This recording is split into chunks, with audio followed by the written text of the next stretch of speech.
Hey guys, welcome to the YouTube. It's myself, Shad, and Conrad. We both just got back from LDS Raleigh. We wanted to show everyone the top 16 and the top 8 deck lists from both days. So before that, we just want to do a few shout outs. Obviously, everyone involved in the event, everyone did great. The event staff was awesome. They really made everyone feel at home. The judges did great too. Everything went really, really smooth. The tournament just ran pretty much flawless. And shout out to the production team too. You know, there was a couple things and they handled it all great. And shout out to the TO as well. All the commentators and above everything, just shout out to the players. Without the players, none of this would be possible. The community really came together. There was people from everywhere. So again, shout out to the players. And then before we jump into the list, we just want to talk about LDS Vegas that's coming up. It's going to be May 9th and May 10th. The sign-up's going to open this weekend, so make sure you get a spot. We do cap out pretty quick here. You can get a quick look here. We got the LDS second chance mat that you can win, and then we have the entry mat and the competitors right there on the right, so you can see that. So yeah, again, those signups are going to open up this weekend. So other than that, let's just jump into the list here. So first starting off, we got top 16. We got Chris Lee playing some Blackwing. So anything stand out really, Conrad, when you look at this deck list? I would say it's actually a pretty standard Blackwing deck list. Besides his 41st card being Dark Illusion, with Worlds recently, we did see a big inclusion of 7 tools, and it looks like Chris decided he didn't want to go that route.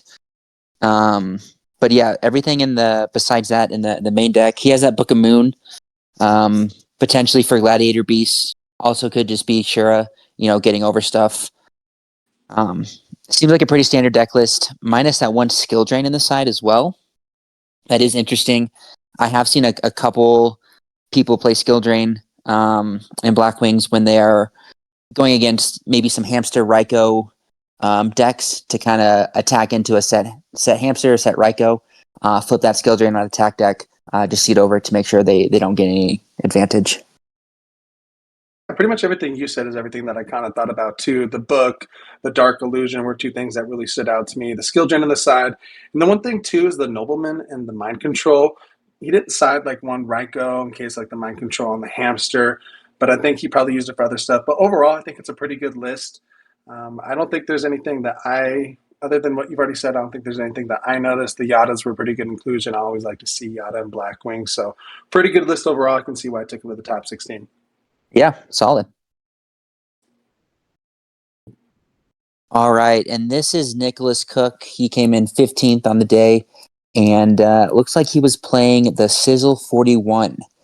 And unless I'm mistaken, it looks like a carbon copy of the Sizzle 41, main, side, extra, no difference. What are you thinking, Chad? Yeah, I mean, it's just a list that's been good. It's done a lot of things as far as like toppings. So, I mean, it is a carbon copy as far as I'm seeing too. So, really, not much to say here. I mean, again, it's proven it that's already good. So, why not just copy it? Exactly. Proven deck list. So, move on to the next one. Yep, and then we got Jake here coming in with Gladiator Beast. So, again, a lot of the things that people were saying before the event was like we're coming into an event that's going to be held down by a lot of Gladiator Beasts, and there was a lot in the top cut. So I personally don't have a lot of experience with Gladiator Beasts, so to me this list looks pretty standard for the most part, coming off like the Worlds list. I really like how, I don't know if this is a thing in all Gladiator Beast deck, but just one Shrink and one Smashing Ground, and the traps kind of do the rest of the control. But do a lot of the lists just have one Shrink and one Smashing Ground, and they choose to like use one in multiples or not? I think they typically have one Shrink, one Smashing, and they typically bring in the second Smashing in the side. This deck is rather interesting in that he decided to only side one Consecrated, though he does have that triple trap hole. And then he's playing 44, which is an odd number. And I mean, we saw the 42 from the Worlds list, but looks like his 43rd and 44th card were Gores and Waboku. He didn't want to side those. But besides that, I think everything else looks pretty standard. One thing in the side deck that I'm seeing is just the one enemy controller. I'm trying to think of some reasons why he did one enemy controller. Could you think of anything really on the top that enemy controller would be used for? Well, I mean, it's very similar to Book in that it is disruptive and that you can change a monster to defense, or you can, if you're really in a bind, tribute one of your monsters and take control of your opponents. to prevent kind of like a synchro summon or a big push. So it does have some utility, and it could be used as a fourth book, though I think that if I were in his shoes, obviously I didn't top, I might go with another choice in the side, but it worked well for him. So that's what matters. Okay. What matchups would you think that you could side in the enemy controller as the GB player? That is a question beyond my experience level. Yeah. I potentially the mirror match. It could be interesting to, attack either switching a monster to defense or tributing one of your smaller beaters, taking your opponent's Gladiator Beast, attacking in, and then tagging out from one of yours. That's where I think you would get like the most utility out of it.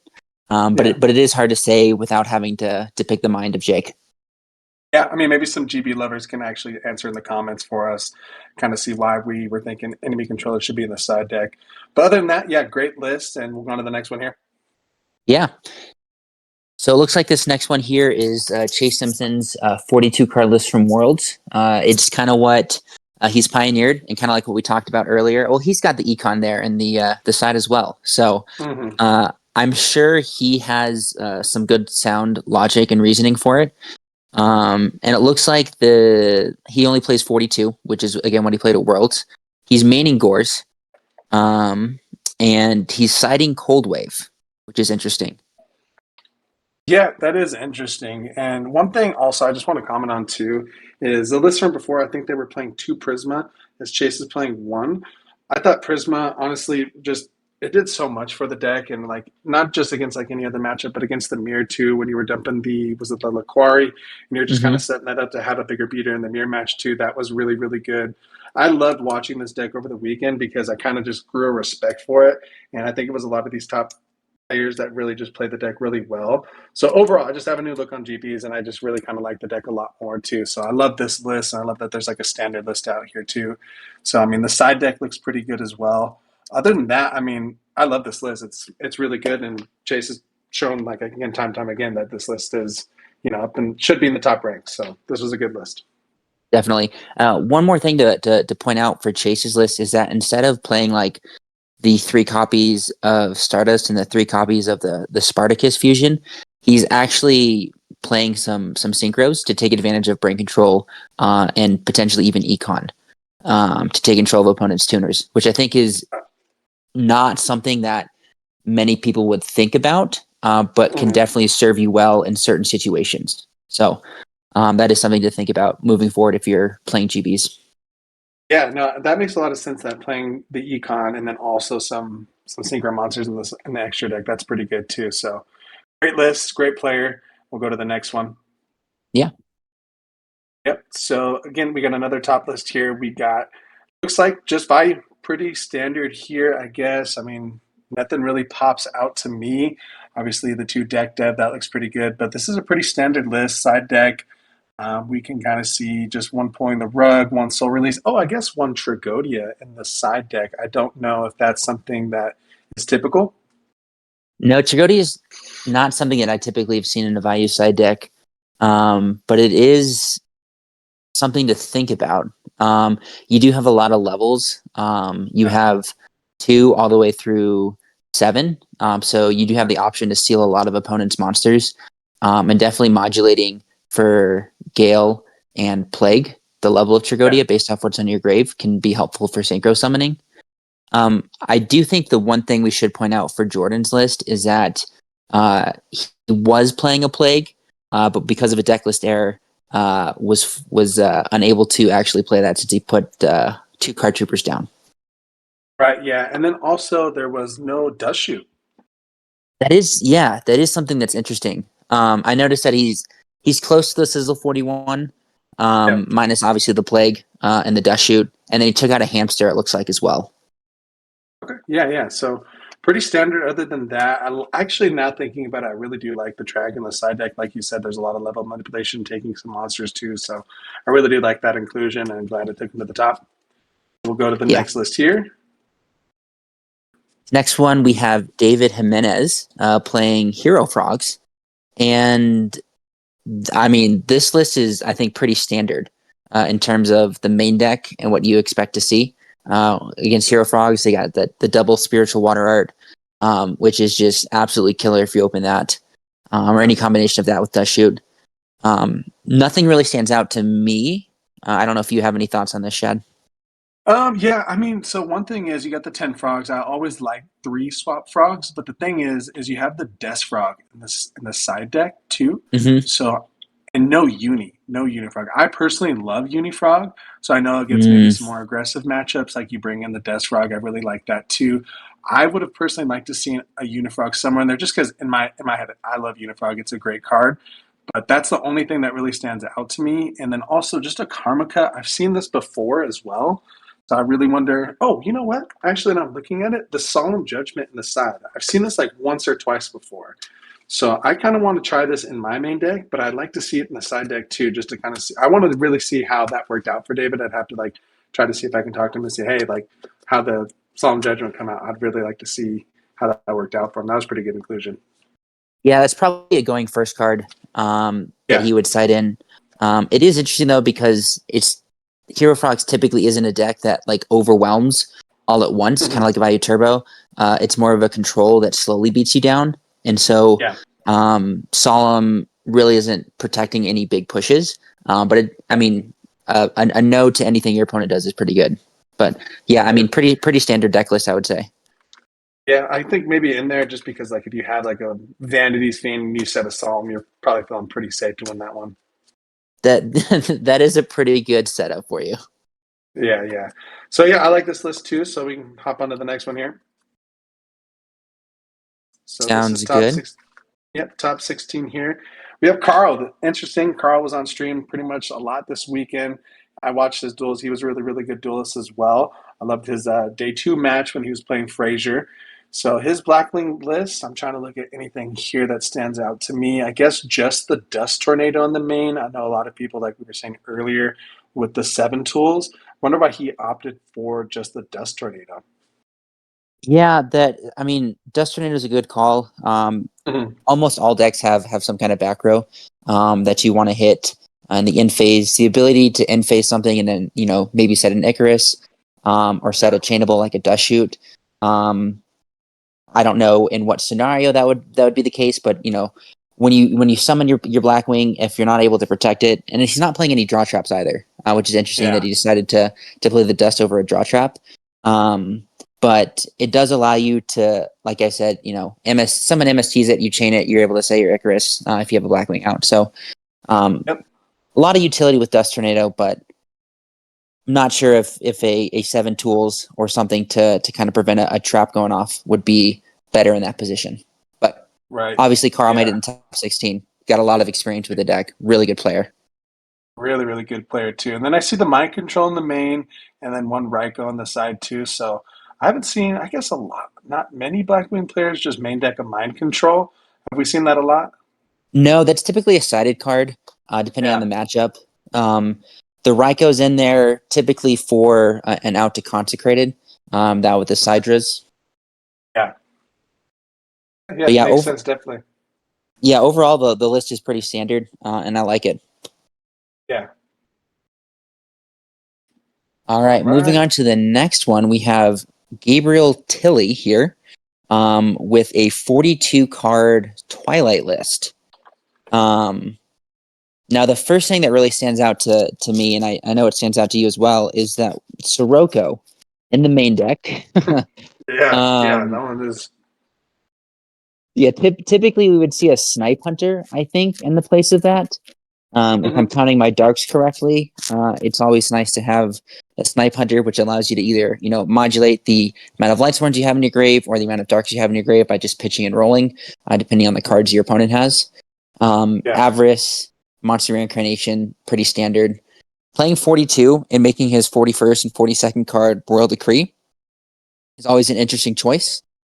And then a trend that we noticed with a lot of these Lightsworn and Twilight lists is bottomless in the side over a torrential, and that was something you and I were kind of yeah. talking about earlier. Mhm. Um, Kind of could be interesting to know from people who are playing the deck why they're citing the bottomless as opposed to a torrential, since they both kind of do the same thing. Though torrential has greater efficiency at taking out a board. and isn't just kind of pigeonholing you into 1,500 or more monsters. You can, hit a Ryko if it targets a torrential on a flip, something like that. Yeah, now kind of thinking about it, maybe the Royal Decree is something that was in place there because he didn't play the Snipe Hunter. He could just like plop down a Sirocco, pump it up, and try to do some good game shots while Decree's up. Maybe thinking with Decree, he doesn't have to pick off as many back row with Snipe Hunter. Maybe that's a thing. One of the things I could think of it too. But other than that, I mean, we already went over the bottomless over the differential. So other than that, yeah, everything looks pretty good. And he had a good run, so everything worked out for him pretty well. Solid list. Let's move on to the next one. Next one here. This list was honestly one I was looking forward to the most. This list is super spicy. I know, Conrad, you were playing some Dragon Turbo, so maybe you have a lot more to say about this list than I would. You appreciate it more. Oh yeah, I love this list. I mean, this is like innovation at its finest. And we saw this in the feature match. Was it round 2, day 1? In which he really utilized Exodius to its maximum potential, boosting it up to 5,000, allowing him to get over a Blizzard, even if they double colluded. Going for big game pushes. If you think about it, he plays 6 normals. So you can get your Exodius up to 6k attack. If you pair that with a Tempest and you ditch, 3 other cards in your hand, you can swing for 6k on an open board, and then your Tempest can pump off for another 2k if they drop the Gorse. So, I mean, being able to play Allure by increasing the dark count with Exodius and Trihorn Dragon just adds a lot more draw power to the deck. I mean, this like I said, I think this is a perfect deck. This is what Dragon Turbo, I think, is meant to be. And Mitchell, or Hydro Pump as he's known online, is really doing great things with this deck. Yeah, no, this, just like you said, innovation at its peak. This list is awesome. His feature match, in my opinion, was probably the best for the weekend. If you guys want to go watch that, definitely check it out. It was an amazing feature match. I mean, there was times where I literally thought it was over, but he came back, clawed his way back in there. The Exodius pulled through for him. So shout out to Mitchell. This list was great, and he played awesome as well. Yeah, this is incredible. Yeah, for sure. All right, moving on to Devin Cuts. Now, this list, this is your Hamster, Ryko, Caius, Machina list. And again, this is showing the strength of the Hamster, Ryko, Caius engine, right? Hamster, potentially an S tier monster, allowing you to kind of beat up against most 1,800 attackers in the format, Stratos, Gearframe. The Quarry, setting a Ryko to be able to pop monsters, pop back row, depending on what you need. And then having that Machina engine to just give you massive advantage. Pop monsters or spells and traps when they destroy your fortress, allow you to look at your opponent's hand and gain hand knowledge. It makes them play a bit differently when it's out on the board. And then, of course, your milling engine with Lila, Charge, and Ryko as well to feel those averses. This was an incredible deck. And I think it's really a direction you kind of expect Machina to go in. Yeah, incredible deck. Also, Devin, incredible player too. His future match, he played amazing, and I think you were playing next to him and saw that he was also playing amazing too. So another shout out to another good player. Devin played amazing, so shout out to him. Yeah, he did absolutely great. I think the one thing that I was curious about with this list, I know the last thing we'll say about it, is the lack of Solemn Judgment in the main or the side. So it's definitely something, if he's watching this, maybe he can kind of let us know why he decided to exclude that in his deck list, because obviously the no to kind of anything your opponent does is important. Yeah, for sure. All right, so we got Fraser Smith, top 8. We got Forks here, so this is a great list too. He's used this list, I think, 3 times over now. He topped both Saturday and Sunday, so this list works great for him. As far as Forks go, I mean, there's a couple of different ways to build it. I think some decks kind of teeter on playing like Beals Frog or not. Some don't do a different side deck, but overall, I think we've seen this list before. It's worked well for him, and he's another great player. So I don't have really too much to say about this list. It looks pretty much standard. I think the only thing that we maybe thought was like the inclusion of Unifrog and Flip Flop. I think that was it. Yeah, so Flip Flop definitely makes sense because you have your dupe lock and your Flip Flop for just ultimate control until you can get that OTK push. The Unifrog is a bit different in the main deck. I think we typically see it in the side when they side into Dream Frogs, but Fraser being an amazing frog player, really loves Unifrog, and I think he said before that he doesn't feel comfortable playing a frog deck unless he's got Unifrog in it. So that makes sense. It's a personal preference. But, siding into Dream Frogs, he's an amazing player. He knows how to play frogs really well. So this totally makes sense for him. Yeah. Yep. Can't say anything else. Exactly. And we have another amazing hero frog player here in Marcus, getting top 8 again. I think his deck is very similar to David Jimenez. I think they might play card for card the same main deck. There are some differences in the side deck with the Karma Cut, which could be for Values and the Value Turbo deck list, or matchup could be for Treeborns in the mirror match. He's got the Death Frog for Blackwings and Gladiator Beast. Overall, just a great deck. I love the second Soul Exchange. Soul Exchange, I think, is a really underrated card. You don't really see a card that's able to target face up or face down monsters, and being able to tribute off with Substitute, use them for your tributes is just something that's pretty unforgiving in this format. Yeah, I mean, pretty straightforward. Great list, great player. No surprise to see him in the top cut. Yeah, exactly. All right, yeah, and then we got Gage. He brought in Value, so he took it all the way to top 4. Again, I think the only thing that is we added the Solemn on top of the Sizzle 41. Is that right? Yes, we added the Solemn on top of the Sizzle 41 to make it the Gage 42. 42. Yeah. I think he also he didn't add a monster. Yeah, it was just the Solemn that he added. So he took that out of the side. Yep, and then the Ninjutsu Master in the side deck was the only thing that we kind of saw. Yeah, and that's definitely for the GB matchup. I'm assuming that's what the third D prison is for as well. He most likely takes out both those deck devies to put those in. So he able to bounce his opponent's monsters and then, has that extra battle trap just in case. Yeah. Shout out to Gage. We saw him a couple times on stream. Played really well. So, I mean, it took all the way to top 4. So, again, shout out Gage. Well done. All right. And then for our third place, Jeremy Macwin with Blackwings. And I think this is kind of like your standard Blackwings. He's got the triple draw trap. It is interesting that he decided to play just the Legacy as opposed to, a couple Legacy in a jar, just to kind of give his opponent the little razzle dazzle, see if he's playing, maybe 4 draw traps or whatnot. He also played the Book of Moon, which is interesting. Yeah. And the 7 tools. Oh, he's played 7 tools and Dust Tornado as well.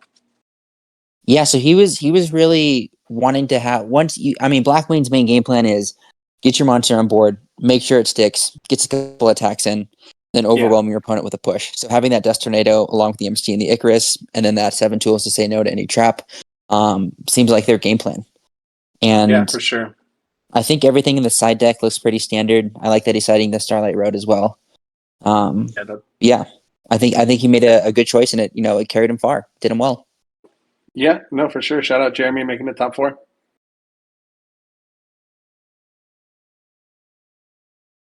And then we got second place. This list was pretty cool. I like to watch him duel as well, both on his feature match in the finals and the one before that as well. It was pretty stressful, but it was a good feature match to watch. So for Twilight, everything here to me looks like your standard Twilight list. So, I mean, there was no Sirocco. He opted to play the Snipe Hunter. So, I mean, I like that inclusion. Side deck looks pretty good to me. He didn't play the Degree in the main. He opted to side that. So everything looks pretty straightforward. I can't see too many things that stand out to me. Other than he piloted, really like watching him and how he piloted the deck. So shout out to him as well, coming in second place. So we'll move on to our first place. Yeah, and first place from day one was Tom Mack, and he piloted what I would say somewhat spicy hero frog deck list. He's got the Future Fusion, right? So the Future Fusion, able to get your Miracle Fusion lives immediately, or it allows you to put that Dandy Engrave if you wanted to make a Gaia. And he's also playing Destiny Hero Plasma along with Scapegoat to make that even more live. So a walking skill drain that steals opponents' monsters is pretty good, I like to think. It looks like Yeah, he decided to play those or play some of those cards over Rises. Um, but obviously he felt that Destiny Hero Plasma and the Caius were enough for him to really overwhelm his opponent. yeah, yeah. So I mean, it's just that plasma. I think we saw it on stream once. It really did work for him. So he just had the like if you open up 1 for 1 with Stratos or Stratos with Future Fusion, you were doing either a plasma play. That's something that you could do. So I really like this list a lot. And honestly, he was a really, really good player, a former champion as well. So this list is great. I'm probably going to copy it, honestly. I really have always wanted to try Scapegoat, so I think throwing in Plasma there was a perfect inclusion. Side deck looks really, really good as well. I really like the third water art in there. That card's insane. Another thing too is no dust shoot, and so he just straight up went for the water arts. Yeah, I feel like he thought the water art was better. Obviously, it's Mm, situational. Water art's never dead. When you yeah, have a water, that you're able to tribute for it. yeah, Whereas Dust Shoot, you obviously have to wait for your opponent to have 4. And yeah. Dust Shoot only hits monsters. So, um, yeah, I think he felt that his deck was strong enough without it, and it obviously worked well for him. Yeah, huge shout out for taking it down. Then we'll move on to our top 8 for day 2. Yeah, so that caps up day 1. Then so day 2, we got Jake Mattern here. He also topped day 1 as well, using the same list. So again, just this JB list. He's using the 2 Prisma. Other than that, we've kind of seen a lot of this before too. I mean, I think some of the differences is some GB players were going back and forth between like 2 Trapstun or 3 Trapstun. What stands out to you here? Um, it's a good question. I like the third trap stun to bring against Yeah. the trap heavy matchups, but I mean, I think we kind of talked about everything when we previewed him for the top 16 in day 1. Playing the 44, which is a little odd, but I think he felt that the Gores and Waboku were good enough to play. So, Yeah, got him there. So shout out to him. Shout out to Jake, topping both days. Let's go to the next list. all right. So next we have Fraser Smith again. Same list as day 1. Yeah. Um, Phenomenal player. I don't think there's much to say about this, and so you already talked Yeah. about it. And it's Yeah. the card for card the same list. So well done, Frazier. And Yeah. let's move on to Double the next shout one. out. All right, we got Muhammad, and then I do not want to butcher that last name, but shout out to Muhammad. He got top 8 using Blackwings. So this list is pretty cool. I like the double value. I like the 2 Yada there as well. So I mean, other than that, nothing too crazy. It looks pretty standard to myself. He has the mind control and the Ryko and the side deck. 1 deck Devi, but this looks pretty solid. I mean, it got him all the way there. Anything that kind of looks out of place or something different? No, this looks pretty standard. I think he decided to go with what was comfortable for him. Yeah. Didn't want to play the 7 tools. Felt like the Dust Tornadoes were going to be good enough. And just played that 2 legacies over the legacy in jar. So I don't know if that's a trend we're going to start seeing. Mm, Is double legacy over legacy in a jar to kind of mind game your opponent, but I mean, it worked for him, and it's a solid list. yeah, very solid list. So shout out to Muhammad. Let's get to the next one here. So this is Television's deck, and he went 8-0 or 7-0 day 7-0. 2. 7-0. Yeah, yeah. Yep. So he was the top seed going into the top cut here, playing Diva Heroes, and this deck is always confusing for me. Looking at it, it just doesn't seem like it should work, but somehow Right. it does. We watched him on stream just absolutely devastate people with comebacks with Dark Armed out of nowhere, Yep. returns Yep. for games. A lot of one-ofs in the main deck, Mm-hmm. which I found interesting. The 1 Dark Ref or the 1 Armageddon Knight makes sense though because you don't have too many dark targets to pitch. Obviously, that mind control and brain control to use your opponent's monsters with your divas. And then even that super poly in the side deck, which I really really like. I think that's Yeah. a solid inclusion. Yeah. Not too much to say about it. I think it's a standard Diva Hero list. I don't know if anything stood out to you, Shad. I mean, Diva, like the same thing you said, it's always a strange list to me because I don't play it that often. I just don't know. I mean, I think Sangan's an auto include in this deck, but the one thing I will say is an amazing player. he's going to take this list and he's going to do well anywhere.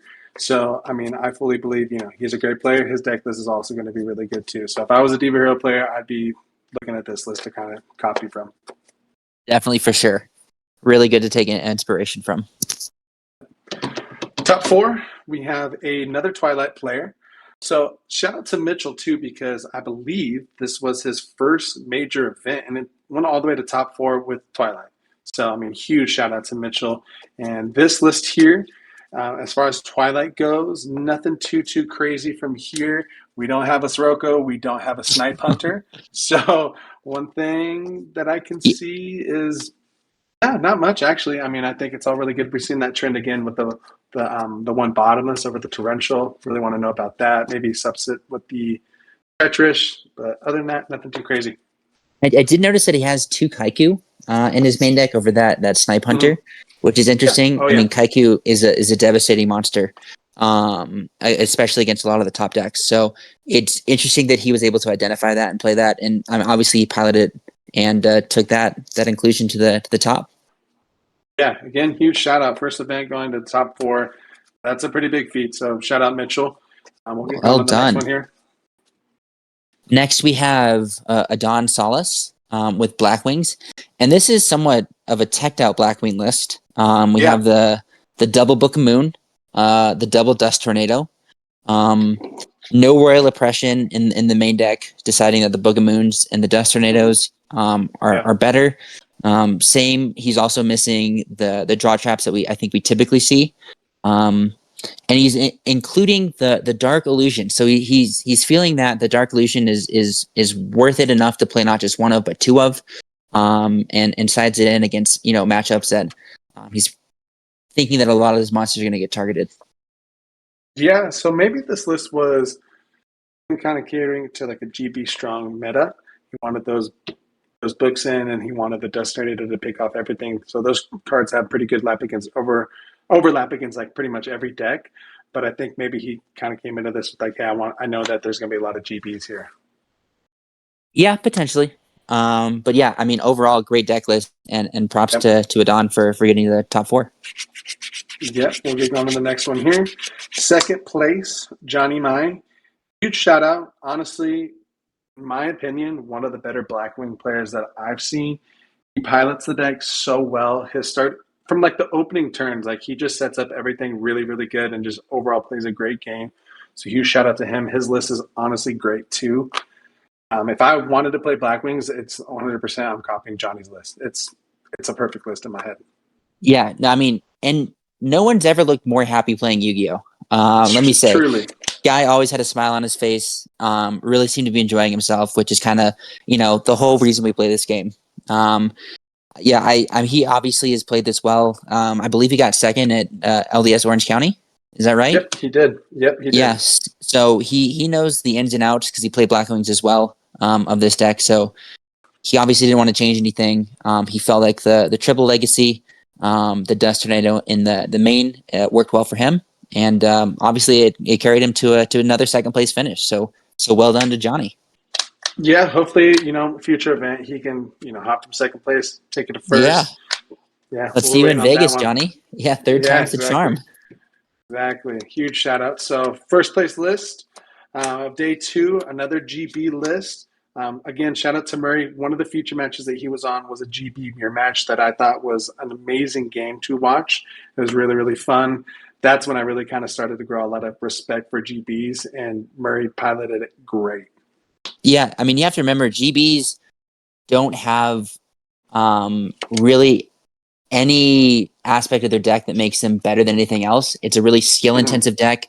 I would say it's mid-tier in like the monsters themselves and their effects, and so it takes a highly skilled individual to be able to pilot it to success. And Murray obviously knew what he was doing.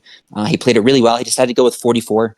Again, playing the Woboku as one of potentially his 43rd or 44th card, and obviously that third Deep Risen as well. I think the other GB lists that we've seen typically just played 2, so I think those were his 2 extra inclusions. Not much else to say. I mean, the guy was obviously really skillful with the deck. The only thing that I would be interested in talking with him about is why no enemy controller, because we saw it in the other two GB decks. Yeah, that's true. That's true. But yeah, like I was saying, I mean, he was a great player. He piloted the deck well. Not surprised he took down first place. Huge shout out to Anthony. And that really kind of wraps it up for all the top deck lists. Thanks for watching, guys. We really appreciate it. And then again, LDS Las Vegas signups coming up this weekend. Make sure you get a spot. Check the Discords. Keep up with the Instagram. Signups are going to be up this weekend. And again, it was awesome. Really huge shout out to everyone involved in the tournament. Thank you, Conrad, for also commentating with me and kind of going over these deck lists. Yeah, can't wait to see you guys in Vegas. It's going to be a great one. Yeah, a lot of fun. And thank you guys again. We're out.